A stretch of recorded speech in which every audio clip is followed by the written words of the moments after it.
4 összeállítást közölt a postai dolgozók sanyarú sorsáról. Azzal, hogy több postahivatalt bezártak az országban, az ehhez közeli posták leterheltsége megnőtt. Ha a postán bármit hibázol, legyen az elfizetés, rosszul felvett levél, csekk, csomag, azért neked, postás dolgozónak kell fizetni, írta az egyik alkalmazott. Nem ritka az olyan kézbesítő, aki 3-nak a munkáját végzi. A gyakorlatban ez azt jelenti, hogy a saját munkájának az elvégzése után kutyafuttában másik 2 körzetbe is kénytelen beugrani.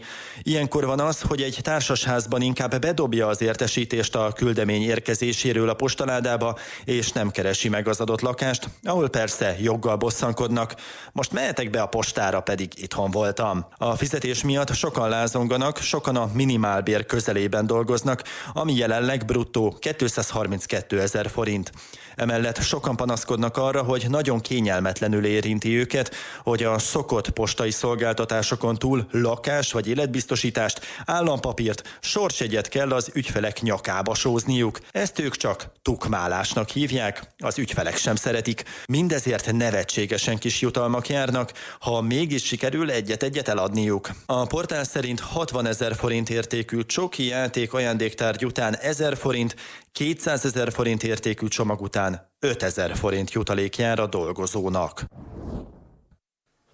Rendszeresen tukmálják a sorsjegyet, meg a különböző nyereményszelvényeket. Mese-DVD, plüssállat. Amikor be akarsz fizetni mondjuk egy csekket, és befizeted a csekket, akkor megkérdezi, hogy akarsz-e sorsjegyet, mondod, hogy nem akarsz sorsjegyet, akkor megkérdezi, hogy akarsz-e kenót. És akkor mondod, hogy nem akarsz kenót, és én nem értettem, mert azt gondoltam, hogy ez működik, és azért csinálják. Nem azért, mert elő lett nekik írva. Tehát azt gondoltam, hogy ő ezek után, hogyha ezeket eladja, kap jutalékot, és ez a jutalék, ez őt motiválja arra, hogy rákérdezzen ezekre a hülyeségekre. De hát úgy tűnik, hogy ezt neki meg kell kérdeznie. Tehát, hogy ez benne van az ő munkaköri leírásában, hogy ezt meg kell kérdezni mindenkitől, hogy akar-e kenót, meg sorsjegyet, meg mi egyebet. Ez a borzasztó benne, hogy a posta ebben a tekintetben, hogy nyomja ezt, forszírozza az értékesítést, ebben kicsit úgy működik, mintha valami ilyen ordinári multi lenne, de már abban, hogy az értékesítőt nem fizeti meg, abban meg ugyanaz a tróger magyar állami vállalat, amelyik nem fizeti meg azt a szerencsétlent, aki a pofájáról lejegeti a bört minden alkalommal, amikor tukmálja rád azt, amit nem akarsz megvenni, mert nyilvánvalóan a postára ha kenót akarsz venni, akkor bemész, és azt mondod, hogy jó napot, kérek egy kenót. Ha meg egy levelet akarsz feladni, akkor azt mondod, hogy itt van ez a levél belföldi ajánlott elsőbségivel. Érted? Szóval, hogy nem vagy hülye.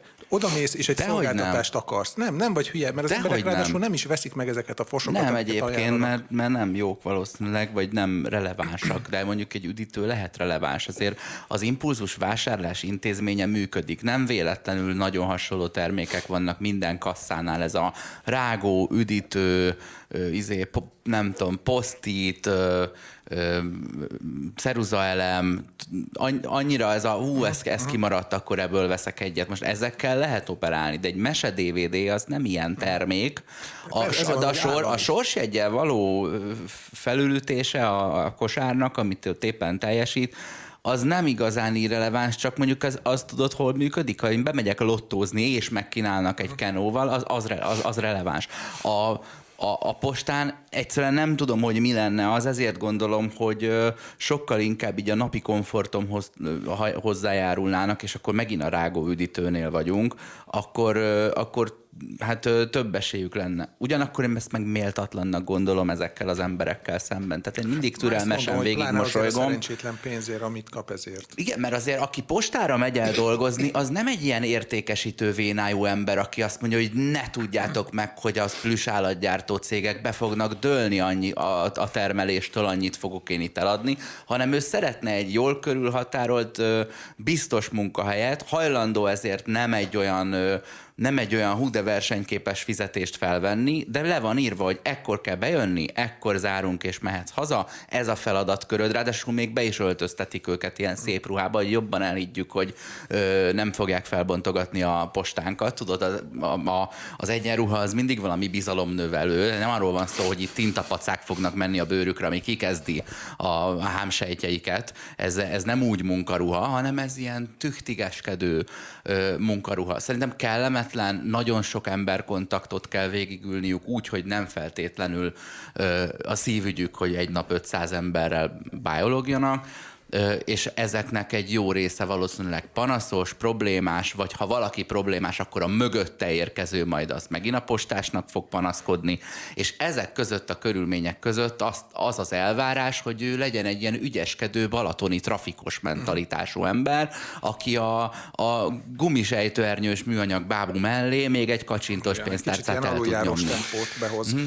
2006-2007 táján beszélgettünk még a Pont FM rádióban Mihály Péter közgazdásszal, neoliberális közgazdásszal, aki a Gyurcsány kormánynak valamiféle szakértője volt akkoriban, aki kifejezésre juttatta nekünk, hogy Magyarországon nem életszerű az a struktúra, melynek a keretében itt mindenféle falvakban postahivatalok üzemelnek, ezeket a postahivatalokat be kell zárni, ezek nem tudják magukat fenntartani.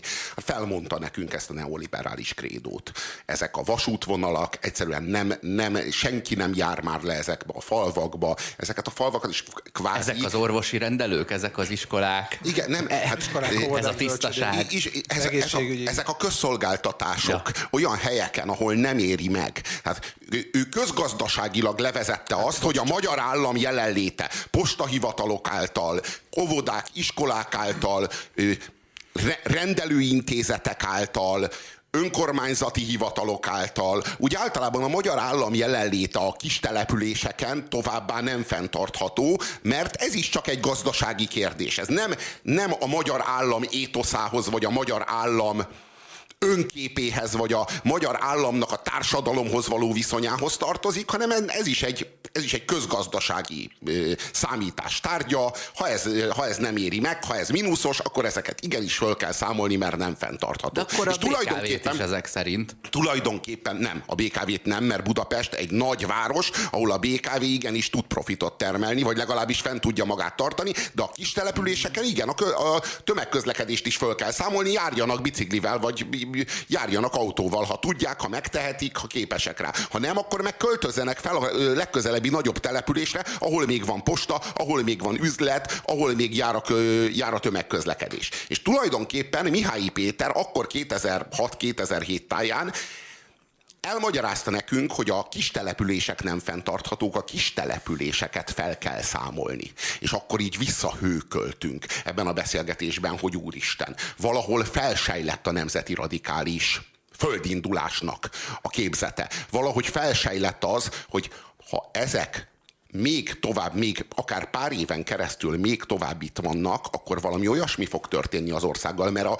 mi vérünk is felforrt, amikor ezt hallgattuk, hogy valami olyasmi fog történni az országgal, ami beláthatatlan, és megtörtént. És megtörtént a nemzeti radikális földindulás, megtörtént a NER országfoglalása, és most mit látunk? Ugyanezt. Ugyanaz a neoliberális politika teljesül, ugyanúgy építik le, csak most nem mondják ki. Tudod, nem vágják a pofánkba. Ennyi a különbség, hogy a ma Mihály Péterei, azok sunyiban egymás közt intézik ezt a dolgot, és nem hencegnek el vele a pofánkba, hogy hát ezek kis települések, hát nagyon sajnáljuk, ezek nem tudják magukat fenntartani. Úgyhogy ezeken a helyeken elképesztő bázisa van ennek a kormányzásnak. Hát igen. Na most itt bejön a képbe a Naomi Kleintól ismert sok terápia, vagy sok doktrína, ami ugye a mostani kormány is, aki egyébként, itt két dolog is van, tehát az egyik az, hogy ugyanazt csinálja, a másik az, hogy folyamatosan ügyel arra, hogy azt, hogy őt mi hogyan nevezzük, azt ő határozza meg. Tehát az a narratíva, hogy mi a kormányra hogyan hivatkozunk, hogy mondhatjuk-e rá azt, hogy neoliberális, ezt ő határozza meg azzal, hogy folyamatosan ordítja a pofánkba a lyukas trikolorral a kezében, a kokárdájában, a nagy bajuszával, hogy ő nemzeti, és akkor nem tudod azt mondani, hogy neoliberális, hiszen ezek ütik egymást, de valójában látjuk, hogy amit csinál, az neoliberális. És a másik dolog, hogy a sok doktrín, amire az előbb hivatkoztam, hogy jön egy Covid, akkor eszelős dolgokat meg lehet csinálni. Akkor az egészségügyben lehetett látni, hogy minden ki lehet üríteni, a kórházak 30%-át be lehet zárni, össze lehet vonni, tehát ilyen nagyon nagy dolgokat meg lehet. Igen, de nem sokkal később föl kellett emelniük majd már az orvosbéreket. Tehát azért, igen, annak a leépítésnek lett következménye, mert ott ők érzékelték az endülés szelét, és megelőzték egy nagyobb béremeléssel. Most ugyanezek az energiák áttevődtek az oktatási szektorba. És most ugyanez a postával, amikor megint csak van egy válság, benne taposunk egy válságban, ugye energiakrízis van, akkor rögtön azt lehet mondani, hogy na bezárjuk az összes olyan postát, aminek túl sokba kerülne a fűtése, és akkor összevonjuk, átvezényeljük, stb. És ez a nemzeti politika. Igen, és ők most mindig tudnak valamire mutatni. Tehát akkor az a neoliberális rendszer, amit az MSZP, SZDSZ kormányok csináltak, az ezt nem feltétlenül válságban csinálta, nekik ez volt így a kifelé kommunikált stratégiájuk része, hogy észszerűsíteni kell gazdaságilag az országot. Ez a kormány meg ezt sunyiba csinálja, úgy csinál, mintha egyébként nem ez lenne, mert neki ugyanez az alapja. Hát lehet látni, ahogyan a multikat támogatják, hogy ezerrel, amikor bármi olyan nagy infrastrukturális kérdés van, akkor rögtön héjaként repülnek rá, hogy kiszívják belőle a lehető legtöbb pénzt. Tehát az autópályaépítések, a vasútépítések, amiket most már teljes egészében lőrincék fednek le, minden ilyenen látszik, ugyanaz a nagy tőke szolgálata zajlik. Legfeljebb ennek a nagytőkének egy része nemzeti, de az a nemzeti úgy nemzeti, hogy offshore paradicsomokba viszik ki ezeket a pénzeket. Jaj, de nemzeti. Ugyanúgy nem adóznak, tehát ugyanúgy offshore lovagok, mint amivel annól az SZDSZ-eseket támadták.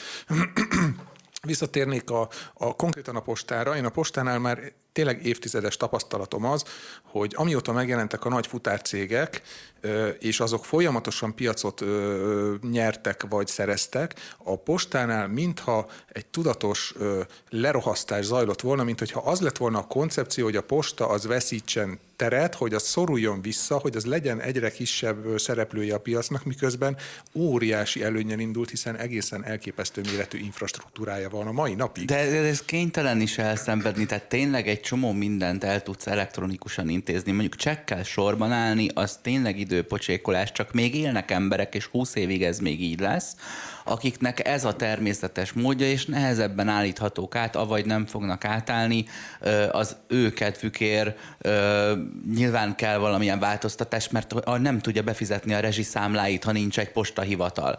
Levelet biztos, hogy kevesebben küldenek. Én 3 évvel ezelőtt hetente járkáltam a postára, most meg évente 2-szer megyek, de mondjuk ez speciál én vagyok.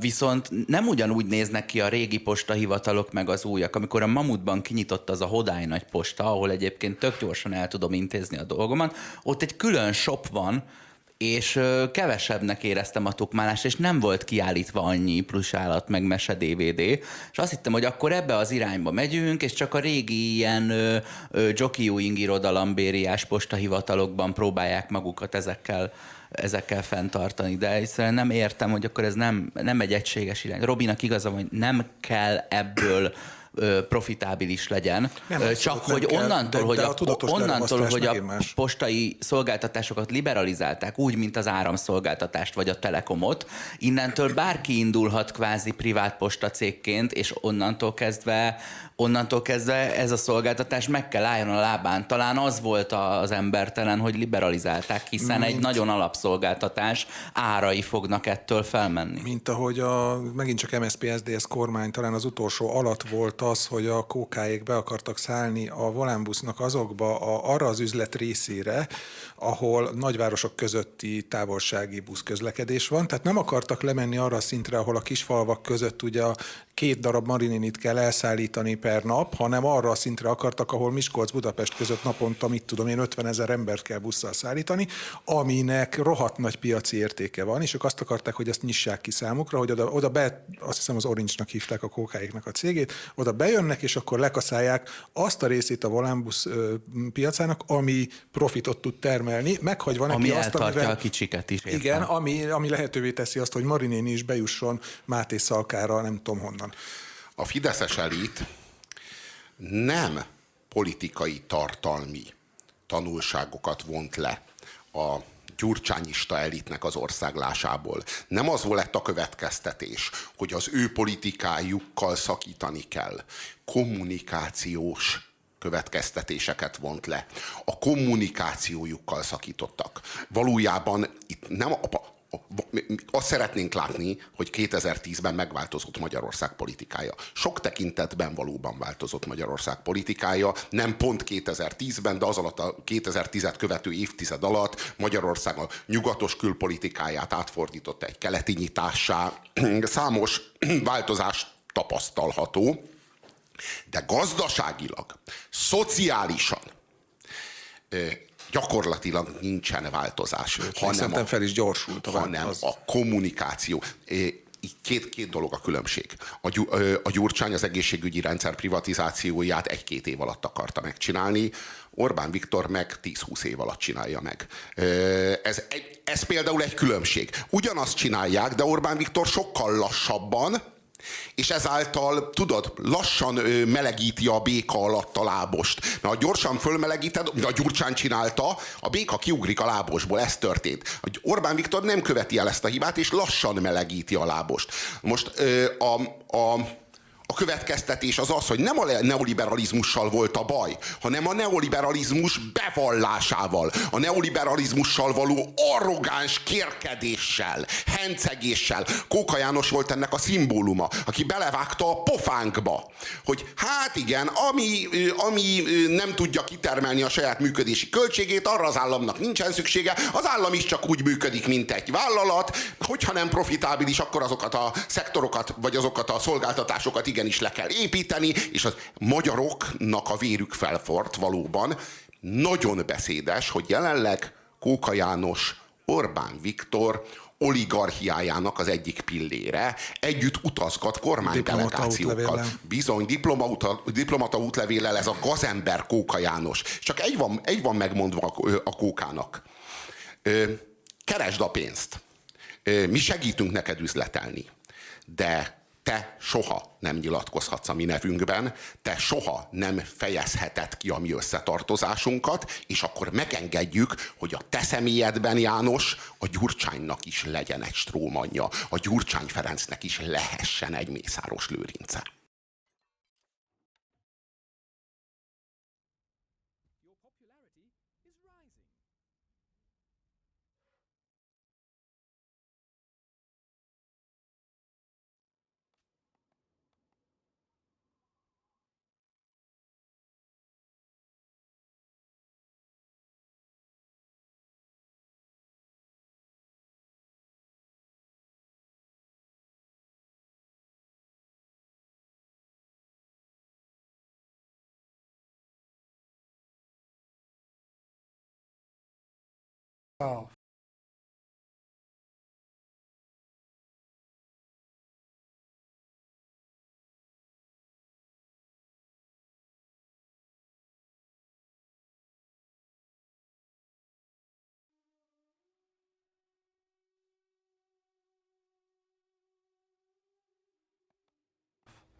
Back when you couldn't protect them when you were a kid.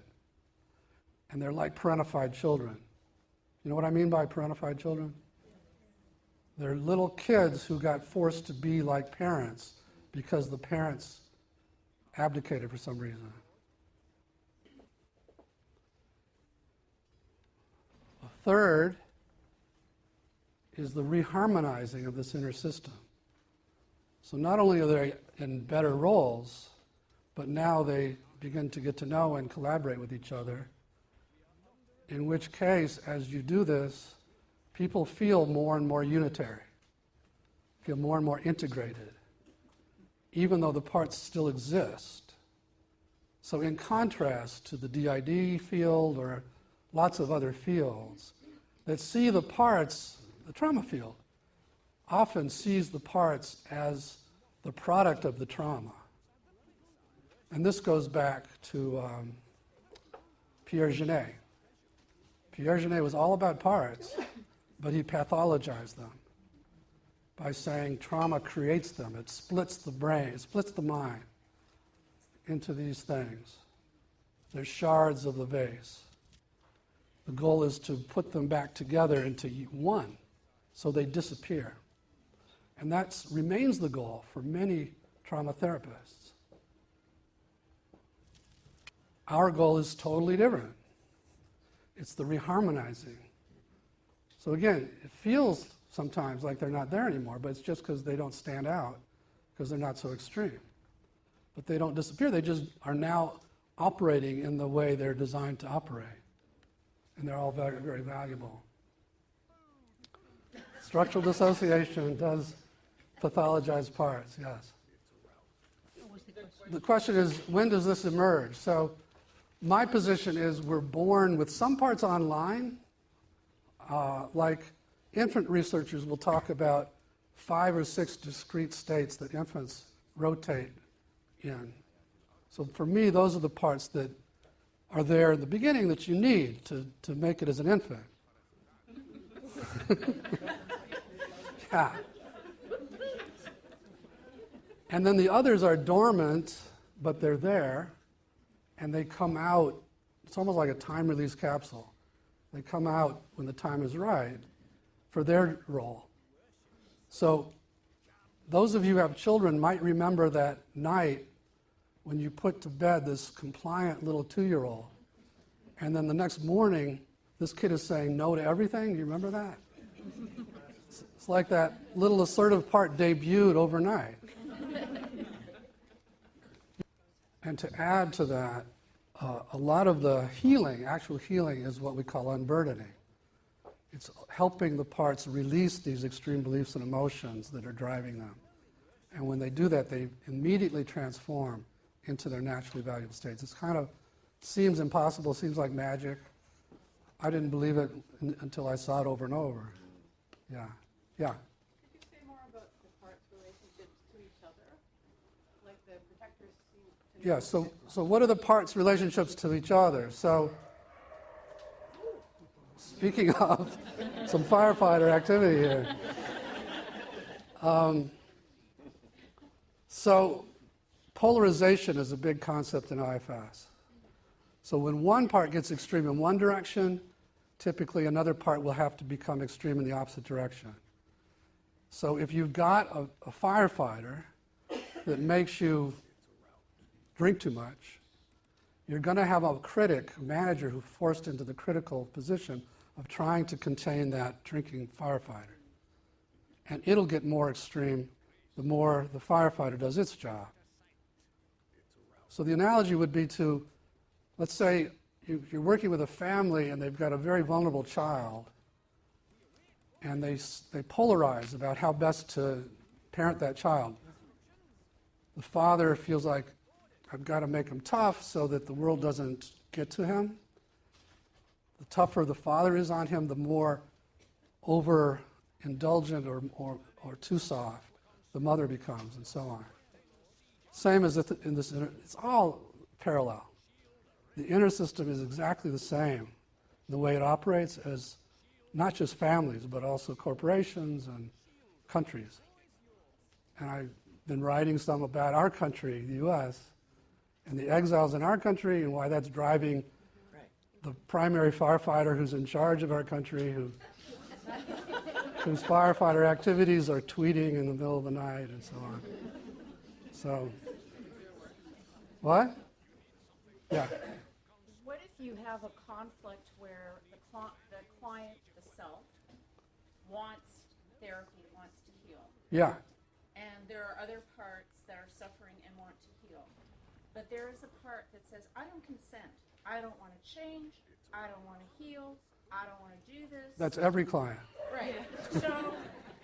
So What if you have a client who has parts that want to heal, who has self that wants to heal, but there's a part that says, I don't want to, I'm not going to let this happen. What do you do, right? Yeah. That's the part I'm going to start with. I'm going to have you go right to that part. And just to give you a hint of what's to come. What's your name? Natalie. That's amazing. You're the one with the firefighters, yeah. So I'd say focus on that part, Natalie. Find it in your body, around your body. People can do that. They can tell you exactly where it seems to be broadcasting from. How do you feel toward it? I would get you to be curious about it. Okay? And once you're curious about it, say, ask the part what it wants you to know about why it doesn't want you to do this. Just a very open-ended question. And it'll tell you.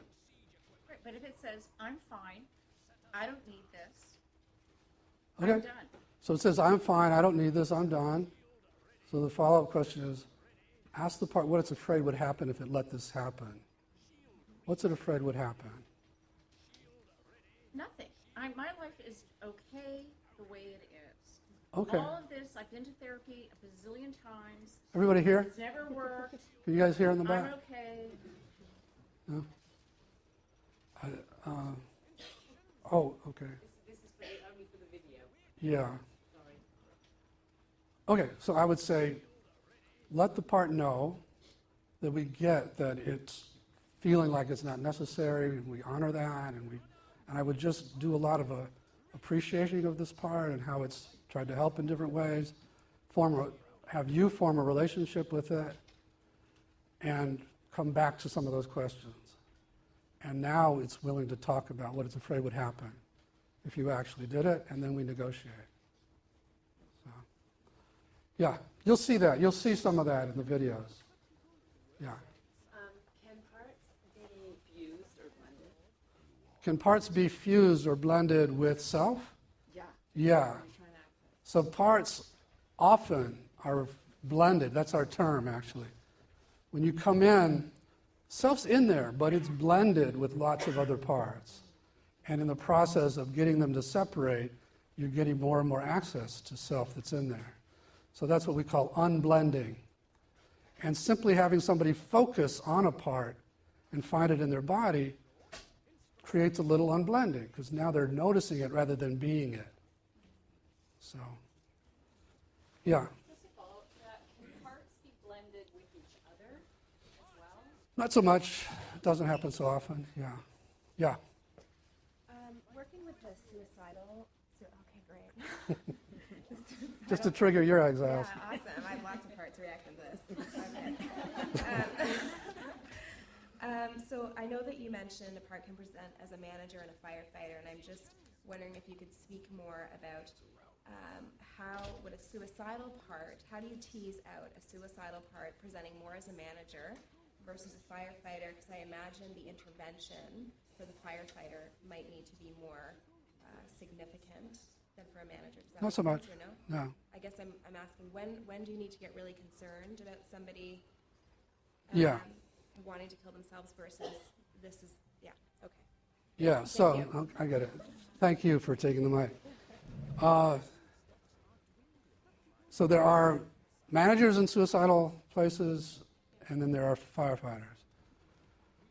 We treat both of them pretty much the same, I would say. So the conversation with the suicidal part would go something like this.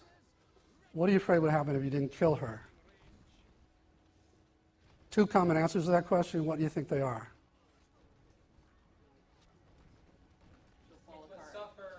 She'll suffer. She'll keep suffering. I can't stand it. I'm going to take her out. And she'll fall apart, or she'll do this terrible thing that's hurt people, or she's evil, she needs to die. Those are the common answers. If we could change her suffering, if we could heal her suffering in a different way, would you have to kill her? No, but I don't think you can do that. I wouldn't want to kill her if I thought you could do that. We can do that, I promise. Would you give us a chance to show that we can do that? Part doesn't want to die. It knows it's going down with the ship. It's only going to kill her because it thinks there's no other option. Derek, in his intro, said, I'm a hope merchant. I'm totally selling hope to hopeless systems, constantly. With words like guarantee, which you've been schooled to never say to your clients. In 2003, I had to have open heart surgery. And I was really scared. And I interviewed surgeons. And I didn't go with the guy who said, I think maybe if we work together, we might be able to do this. I went with the guy who said, I'm the best, you're going to be fine. This is scarier to your clients than open heart surgery. The idea of going to these parts they've locked away all these years is terrifying. They need to know you know what you're doing and that you can actually pull this off, and there's some good reason to do it. What's the point of opening that door to all that stuff unless you can heal it, unless you can expel the burdens out of the system? Like with kids, we use a lot of play therapy technique, which involves drawing and puppets and movement and dance and so on. With my clients, I'll use those things when I need to. Many clients don't seem to need it. But a lot of our work is finding where the part manifests in the body, how is it affecting your body, does it want to move your body, let's just see whatever it wants, that kind of thing. So it's pretty body-centered. I hung around when I was developing this with the Hakomi community. How many of you know about Hakomi? It's a wonderful body-centered kind of therapy, and borrowed a lot of that stuff from them. If you're a beginner in IFS, do you bluff your confidence? Sort of, yes. You can borrow it from me. And there is something to the fake it till you make it kind of thing. But if you can access self with your client, you will just have that confidence.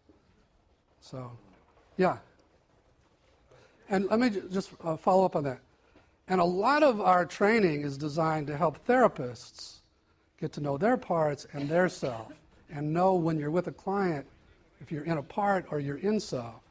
And if it's a part, get that to step back so you can feel in this very palpable way this self-energy in your body.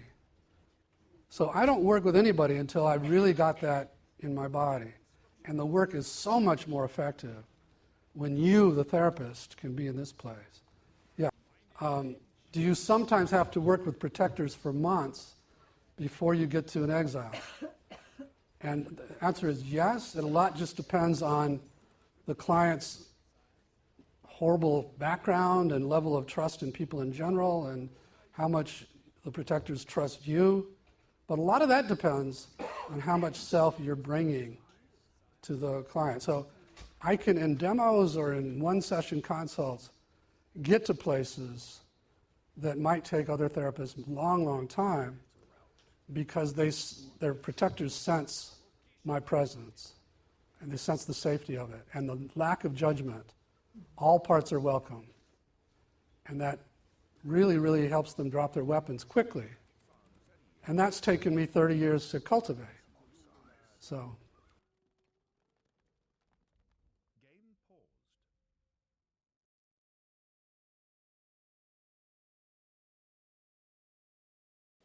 I don't like.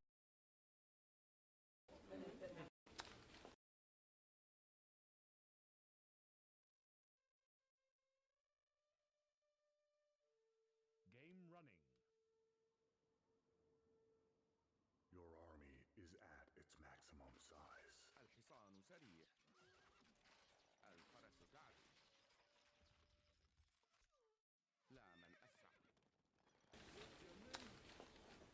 So parts has been pathologized in our culture. So how do you get going? As I say, multiplicity has been pathologized so that there's a subgroup of clients who, when you bring up the idea of parts, will say some version of, what do you think, I'm Sybil? For those of you younger, that's a reference to a movie that became famous about a client who had multiple personality, and even the movies have pathologized. There's a recent movie, I don't know if you saw it. What's it called? I can't remember. Split. Yeah, that one I'm fine with, but Split, again, the client is a pathological killer. So anyway, multiplicity has been pathologized. So there is some initial back push with a small percentage, actually, of clients. And then there are some clients who just don't want to focus inside, and they might pick that issue as the way to keep you out. So with some clients, that's a challenge.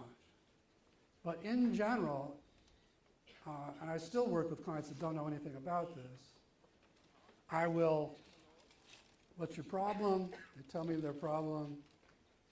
I'll say, okay, and when you have this problem, what do you say to yourself? What do you feel inside? And they say, I don't like myself and I feel worthless.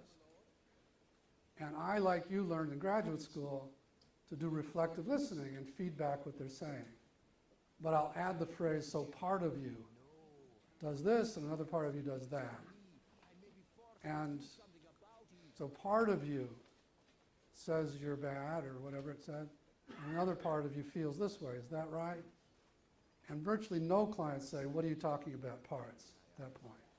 Because everybody uses this language, which is why I use it. It's the most user-friendly word. It didn't get me very far in academia, and it's not the best word because it sounds kind of mechanical, like a car part, but it's the word that everybody uses.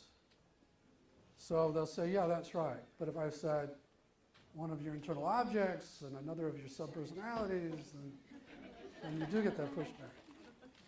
So usually we're fine at that point. At some point I'll say, you know, we've talked about 5 or 6 different parts of you that are operating around this problem. Would you like to change some of that? Yes, that's why I'm here. Okay, there is this model. I can say that I developed, but you can say that this guy developed. That is really good at helping change that stuff. What? Are you interested? I guess so. I don't know what's involved. Well, it's just a kind of inner focus where you have this kind of inner dialogue a little bit with the parts of you you just mentioned that you typically don't dialogue with, that you just try to get away from or whatever. And it turns out that it's a very effective way to change all this. Again, no pressure, but you know, I'm good at it. I had a lot of success. Again, I can say that, you can't yet, but so most clients say, okay, I'll try it. All right, which of those do you want to work with first? If, again, they pick an exile, I'll say, we'll get to that, but let's go to the parts that don't want us there first. If they pick a protector, we'll start with that. How do you start? Just focus on that thought, or that impulse, or that emotion, or whatever the manifestation of the part is. Focus on that. Find it in your body or around your body, which provides a kind of anchor, or so that they have a direct place they're interacting with. And then this, one of the couple big ubiquitous questions, how do you feel toward that part of you? In answering that question, they're telling you about how much self is present by not only the content of the answer, but the tone of voice and the facial expression. So if they say, I don't like it, by definition, that's a part. Self would never say that. Okay, I'll say, okay, I can understand why you don't like it. It's created havoc in your life. But in this process, we're just going to get to know it a little bit. We're not going to give it more power to take over. We're just going to get to know it, and we might be able to help it change that way. So see if the parts that don't like it would be willing to give us a little space in there. There are versions of that. Give us some space. See if they'll step back. See if they'll relax a little bit so we can just get to know it. Okay, they did. How do you feel toward it now? So we do that process, step back, until the answer sounds like so. Curious about it, want to get to know it. Even I'm neutral, and I'll follow up with, are you willing to get to know it, or do you have an open mind toward it? If that's confirmed, then we'll go ahead. Those of you who do a lot of mindfulness stuff, it's just getting them in a mindful place relative to a part they typically don't like or try to fight with. Okay. From a Okay, and so most clients will go that far and they'll feel fine. And the next step is, okay, ask this part what it wants you to know. Very benign, open-ended question. At that point, again, a small percentage of clients will say, what do you mean, ask the part? What, you want me to talk to myself? I say, yeah, that's what I want.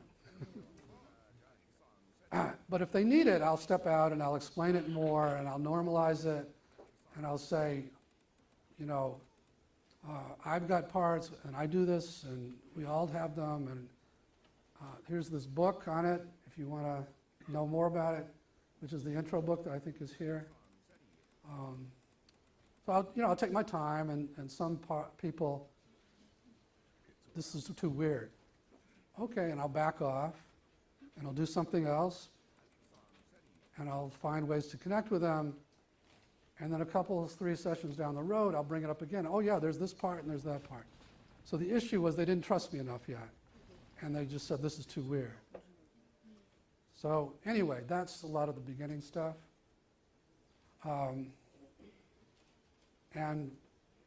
But most, how many of you are using IFS in some form or another? Wouldn't you agree that most clients are, okay, let's do it, and they start to do it, right? Yeah. And again, it depends on how much stuff you're bringing and how comfortable you are with explaining it. Yeah. Do you ever run into a situation where a person can identify a part but can't connect to it? In other words, like, I don't know. Yes, a lot. Do we ever run into a situation where a person can sense a part or see it even, but in answering the question, they can't talk to it, and all you get is, I don't know how I feel toward it. I don't know. So that's a part. It's a part that's saying, I don't know. So if it's not self, by definition, it's a part. So then I'll say, okay, let me talk to the part that says I don't know all the time. And I might do what I call direct access. I'll be the self. I'll talk to the part directly. So you're the one who says, I don't know, is that right? What are you afraid would happen if you didn't say I know, if you didn't take her mind?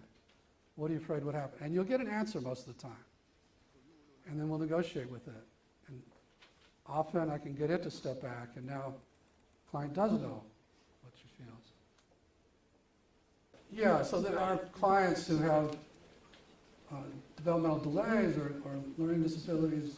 And so, as I say, we use it with kids down to age 3. And it is more concrete, and it's simpler and so on. And we use some play therapy technique. And it's pretty similar with DD clients. They can do it, but it is more concrete. Yeah. With pre-verbal parts, do you find that the self is able to get some kind of a sense of the part, even if the part has no words? Yes, so pre-verbal parts we work with all the time. And sometimes they have words, you'd be quite surprised. Sometimes they don't, but you just go with the sensations or the images that the part wants to show. And so we can totally work with them in the same way. Yeah? Do you find that if people are on medication of some kind, whether prescribed or not, does that affect the process? Is it just no effect? Yeah, in fact, there's a guy named Frank Anderson who does all-day workshops on IFS and psychopharm, and is a neuropsychiatrist and will prescribe to clients. And what he'll say is, first of all, he'll give a medication to a client and then ask them to interview their parts. Is this helping or is this getting in the way? Because some medications absolutely unblend parts. It makes it easier, access more self. The same medication in a different client might just clog everything up and make it hard to do any work. So he'll have the client say, no, this is getting in the way. Try a different medication or a different dose. He'll also do things like, before giving a client, especially trauma client, he works in trauma a lot, trauma client, like a sleeping medication, for example, he'll ask, are there parts that really don't want you to sleep? And he'll work with those, because they can totally override any medication. and he'll negotiate with them and work and collaborate with them until they're on board with it, and then the medication works. So there's a lot to be said about that interface between IFS and medication. Yeah. I was wondering about use of IFS with people with pain. I was just wondering, it may be the same as development. No, it's a little tougher. I've worked not a lot with traumatic brain syndrome, and it's just tougher to access self. It's really, you need a certain amount of hardware, it turns out, to be able to download enough stuff to do some of the work. It's harder. I'll do a lot of work with the parts myself, but Are there other strategies? I work with clients that are highly dissociative.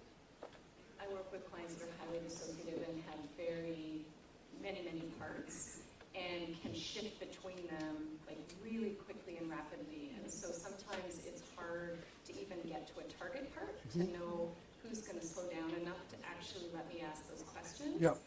And I wonder, do you have other strategies other than the question, how do you feel towards that part, to stabilize self in Yeah. that situation? Yeah. So there are clients, and I've worked with a number of those clients, where it's boom, boom, boom, you know, it's one part after another.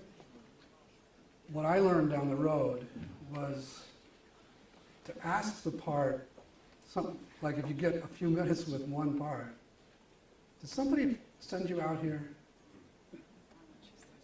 And they'll often go, "Eh." And there's like this little Mr. Big in the background, little puppet master, who's determined to keep the client from going certain places, and is just throwing one part after another at you. Yeah. And so until you get to that one, you just experience that over and over. Yeah. Do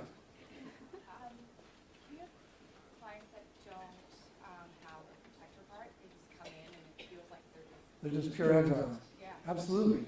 Yeah. So you have to bring. So clients will come in overwhelmed by an exile. And again, often you don't have that much access to their self. So I will talk to it as if I were talking to a terrified little girl, like, you know, if somebody's having a panic attack or something like that in my office. So I'll be very comforting, and you're really welcome here, and I'm really glad you're here. And it would help us if you'd be willing to pull some of your energy out of her so that she can be here helping you too. Would you be willing to do that? So this brings up another key discovery I made many years ago about these inner worlds. Parts can control how much they overwhelm, how much they blend. They're totally in control of it. Even parts you would think would have no ability to control.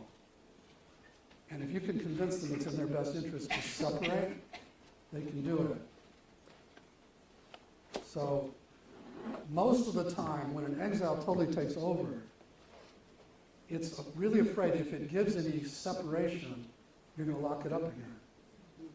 So it's like a rebel group in a country that feels like they've got to throw a coup and totally take over. You know what I'm saying? So if I can convince it it's in its best interest to separate, then they'll separate. Which brings up a whole other topic in the trauma world, which is this whole obsession the trauma field has with grounding skills. So you're going to get me on a rant here, but let's go back to the panic attack client. So most of you would say, okay, I want you to look in my eyes, I want you to feel your feet on the floor, take some deep breaths, am I right? Yeah. What's the message you're giving to that little girl who's so terrified? It's not okay to be afraid. It's not okay to be here. You need to leave. So I'm on a kind of crusade against grounding skills in that context. So I would say, you're totally welcome here. I'm so glad you made it out. We're going to help you. And it would help if you separated a little bit. Boom, she's grounded. As soon as the parts separate, self is there. Wouldn't she become separated if you if you started talking to her directly, rather Yeah. than just saying, Yeah. could you? You're say, just "So calming her What down." do you feel? Yeah. Where did you come from? That's That right, kind of thing. that's right. All of that is very calming on the part, reassuring that it's not going to be locked up again, and it's safe to let self help it too. I'll do the same thing. A client, I'm working with a trauma client, suddenly they dissociate, they're mute, they're just, how many of you had that experience? You know, what did you do? You tried to help them ground themselves. What does that tell the dissociating part? You got to get out of here. You don't belong here. I say, let me talk to the part that just took you out. You would be amazed that while they can't talk, the part itself will talk to me like a little magpie. All about why it took them out and what it's afraid would happen if it didn't, and so on and so on. I'll negotiate with it. I'll say, I'm totally sorry. We went too fast to this emotion that you don't want her near. I'm going to be more careful about that. Would you separate? Boom, she's grounded again. Yeah, it's amazing. Yeah. Do you sometimes feel like you're not good enough? Most people do, and find a whole bunch of ways to try to manage it. Or distract from it. But what if these were all just parts of you? And what if the part that feels badly just wants you to hear it, so it can unload its story, and the others can relax? Say hello to your internal family. www.ifsca.ca.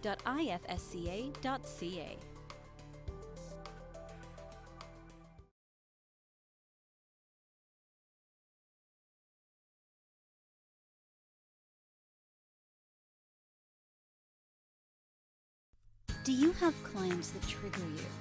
You know that's about you, right? And parts that beat you up for it, while others take you out in session, so you feel stuck. You are not alone, or at least you don't have to be. Join the 6-session bi-weekly online internal family systems consult group. Get clarity, reclaim your self-leadership, enjoy your work again, serve your clients better. ifsca.ca. Go to the Supervision tab for more info or to sign up. Way in the back. Do you ever do this in a group? Yes, we do a lot of group work with this. I can talk about that. Yeah, sure. So if we get to do a demo or you get to see a session, one way to work is to do that with one member of the group while everybody witnesses that work. And what you'll find is that as they're watching the work, they're working with their own parts that are similar to the work that the client's doing. So it's very efficient because people are doing a lot of work at once. And then the discussion afterwards, the client feels so witnessed and so held and so accepted, especially when they're working with parts they're so ashamed of, that the power of the group has that, magnifies the healing effect. And the self-energy that clients feel from the group while they're doing it really helps me access self very quickly. Which is why if we do a demo, we can go places we couldn't probably one-on-one because there'd be all this self-energy coming toward the person. What's another way to work with groups? Another way, we do a lot of psychodramatic kind of stuff with groups. So you could have somebody come in the middle and pick people in the group to play their parts and do a kind of role reverse around it. Yes? Would it be possible, say with grounding skills or any of those things, to almost teach, because the part is using dissociation as a strategy to protect the pain, so could you almost collaborate with a protector and be like, would you like a new set of maybe a different skill to help you do the same thing? Yeah, I mean, usually they won't until what they protect has been healed, but you can try it. So typically we'll just say, you know, I get you're going to have to do what you do until we fix what you're trying to protect, rather than negotiate those kinds of changes. Yeah. When you get to the exiles and you're into the process of working through now the healing part of the process, what are some of the things you do around the healing? Yeah, so let me get to that and then we'll start the demo. So I'm going to run through the healing steps really quickly. So you get permission from, and we now know how to negotiate with protectors around the common fears they have. We now know how to get permission from protectors. We know all their common fears. We know how to address their fears. Sometimes it takes a while. Once we get permission, then focus on this sadness or focus on this worthlessness or this terror. Find it in your body, around your body. How do you feel toward it? Sometimes there's a lot of fear of it. There's a lot of anger at it or something. Get all that to step back until the client feels some, at least curiosity. Often we can get clients to a point of compassion because they sense it's young and vulnerable. Okay, let it know if you feel that way, and we'll do that. And I'll often say, how close are you to this little girl in there? People can usually tell you exactly how close they are to it. Could you get closer? Could you show it that you care about it somehow? And we'll do that until the part feels connected and trusts the self, which can take some time. A lot of these exiles are furious at self for being locked up or for not protecting them when it happened originally. So sometimes there's got to be a repair. There has to be, self has to apologize and so on. At that point, when there's a trusting relationship between the self and the part, we know it's safe to begin the actual healing process, which involves three main steps. The first of which is what we call witnessing, where you would say to your part, I would say to the client, ask the part to show you what happened when it got these beliefs and emotions in the past, or some version of that. And clients start to see scenes, but they also start to feel a lot. They start to have sensations. And if it feels like it's too much, like overwhelming, ask the part to not totally overwhelm you so that you can be with it but not become it. And you'll be amazed at how that works. No grounding skills needed. And then we'll do that until the part feels fully witnessed. So I'll keep saying, is there more? Just make sure. Just check and see if it needs you to know more. When the part feels fully witnessed, starts what we call the retrieval. I'd like you to go into that scene or that time period and be with that little girl in the way she needed at the time. You're in there with her. Do what's needed back there. Sometimes she needs you to push away the abuser. Sometimes she needs you to just hold her. If necessary, I'll come in too. Do that until part feels like what needed to happen back there has happened, or sometimes they're just ready to leave. Then let's take her to a safe, comfortable place. Could be the present, could be a fantasy place. Another time in your life that was safe. Okay, so you do the retrieval. Now the part's in a safe, comfortable place. Most exiles at that point are willing to let go of what they've been carrying, even though they've been carrying it for 30 years. So then you ask the part if it's willing to unload the emotions and beliefs it got from that time. If it says yes, we have a little bit of a, ritualistic, what does it want to give it up to? Light, water, fire, wind, earth. Anything else? Then it sends it out through one of those, and these things are now expelled from the system. And the part feels much lighter, feels much better, and often feels empty though. Burdens took up a lot of space. So tell the part to invite into its body qualities it'll need in the future. So stuff comes back in, feels much better. What's it want to do? It just wants to play. Now let's invite in all the protectors of it to see that it doesn't need their services anymore, so they can think about new jobs. So we bring in all those protectors. If we have time, we'll work with them. They need to unburden. They're stuck back there too. Do whatever they need so they can take on the new role. So that's the process basically, and then we're off to the next exile. Okay, yeah, one question, then we're going to jump to the video. Sorry, so you have witnessing and then retrieval, and then is there an The invitation is inviting qualities in. Okay, and then the integration is bringing in the parts at the end. So this is a guy who's done a lot of IFS. He's been my client sporadically. You know, he'll call me every so often to do some work. Has a horrible, horrible trauma history. He's come a long way. Ritual abuse, a lot of that kind of stuff. Would probably when we started, be diagnosed as borderline personality, which I hate because it scares the hell out of therapists. So what you'll find is that every DSM category is just a description of the kinds of protectors that were needed to protect them in the past and are still doing it. But DSM just totally pathologizes them. So anyway.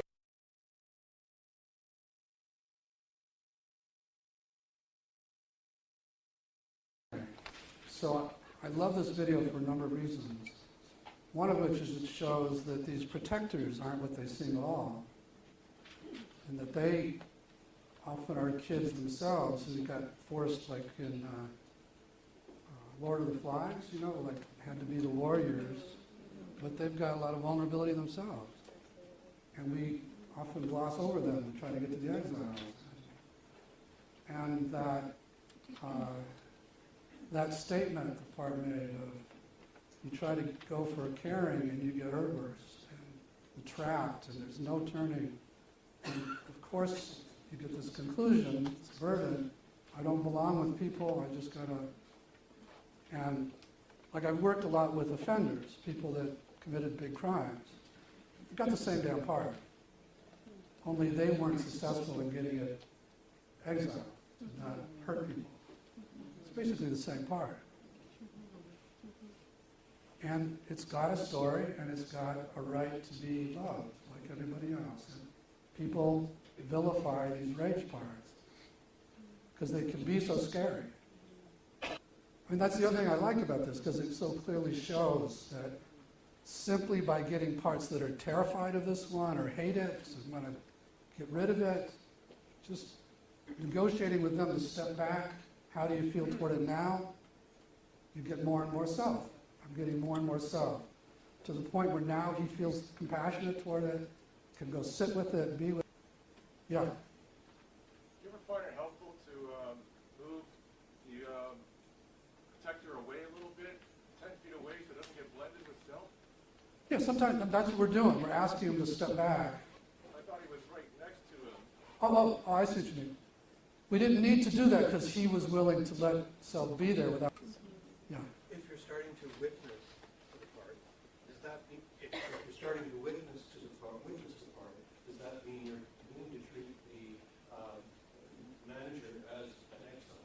Yes. So this is a firefighter, but we're starting. He said, "I'm a vulnerable part too," and later he'll say how hurt he was that we just kind of bypass him all the time and work with these others. So he's kind of pleading for us to work with him. So we're going to wind up doing that. Yeah. Every time when you asked in the beginning in regards to how you feel towards him, and he come back with something negative, that was a part that you asked. It's always a part. Until you got the self. So when I ask that question, I'm learning about the parts that are polarized with this one. So with an extreme firefighter like this, there's always a bunch of managers that hate it and want to get rid of it.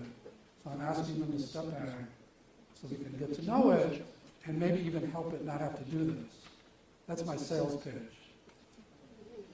Yeah. And when you're asking them to step back, do they just know how to? They seem to know what I'm talking about. You know, if they, what do you mean step back? I'll say, just separate a little bit, open a little space for him. There's lots of phrases you can use for it. Yeah. As an observer, it can be a bit hard to tell which part is talking, which part you're referring to. Do you ever name the parts? If the client wants to name them, we'll do that, sure. I've been doing this so long, I know who's who. But yeah, it helps to have a scorecard if you're new to it. But really, so far, it's just been this rage part and then all the parts that are polarized with it. So I've gotten to step back. You also heard me at some point say, he can't hurt you if you're not afraid of him. As a reassurance to the fear. So that turns out to be one of these laws of inner physics. I just wrote a chapter for second edition of the original book called The Laws of Inner Physics, and how they're different and similar to our laws of inner physics, of outer physics. And that's one of those laws. If you can get a client in self, there's nothing inside of them that has any power. Yeah. When you let the managers know you'd like to have them step back so you can perhaps help them not to go into this rage part, does that sometimes activate the rage part even more because it feels like you're trying to get rid of it or change it? As long as the rage part trusts that we're getting them to step back in the service of getting to know it, no, it calms it down. Yeah. What was the question? I'm sorry, yeah. When I'm working with one, like a rage part, and I ask the others to step back, does that enrage the rage part more? No, when you give the explanation that you want. Oh, that I want to change it. Yeah, sometimes. Yeah. They don't like that idea, No. but they're also see the virtue in getting those parts to step back, so most of the time they'll go with that. It's like doing family therapy. where Totally. This is inner family therapy. It's what it is. It's exactly what it Bear is. with me. Bear with me, exactly. Yes. I noticed that every time he seemed to connect with himself, right before he would take this breath and settle. Yes. And I'm wondering if you noticed like that there are those kinds of somatic markers. Yes, you do. Okay, yeah. Self has a certain way of sitting usually, and breathing, and so on. So you can kind of go by that too as you go. Yeah, so I say there are these two different modes, direct access and what we call insight, which is where the client's self is working with the part, and I'm talking to the client's self. And I'll go back, with some clients, I'll go back and forth between those a lot. Partly, and there's like 4 common reasons that you go to direct access. One of which was in the beginning, where you don't have a choice really, because that part wasn't going anywhere. So then I said, let me talk to it and I'll form a connected relationship. And again, one of the second reason is when there's a part that doesn't trust you, doesn't trust anybody, it's much better for me to form a personal connected relationship with the part. And then there's a couple other reasons, but I'll shift back and forth a lot between those two modes. And it's very simple. Let me talk to the part directly. Just let it speak through your mouth. Don't censor. You know, you could see he was censoring in the beginning, and then finally the part blasted me. And then when you shift back, the part will say, okay, and we'll step out. And then I'll immediately ask, how do you feel now? Having heard all this, how do you feel toward the part? And the time I spend in direct access, self and the other parts are watching that. And because the part's giving me a lot, they now have a different attitude toward it. So that's another of the 4 reasons to go to a direct access. When there's a lot of fear of a part, and it would take a lot to get the fear to step back, I'll talk to it directly until they see that it's not what they thought. Yeah, I'm sorry, the question was these somatic markers we're talking about, and there are a handful of them. Everybody's got different ones. I can notice when I'm in self by, I'll check, is my heart open? I'll check, do I have an agenda? I'll check tone of my voice, I'm very auditory.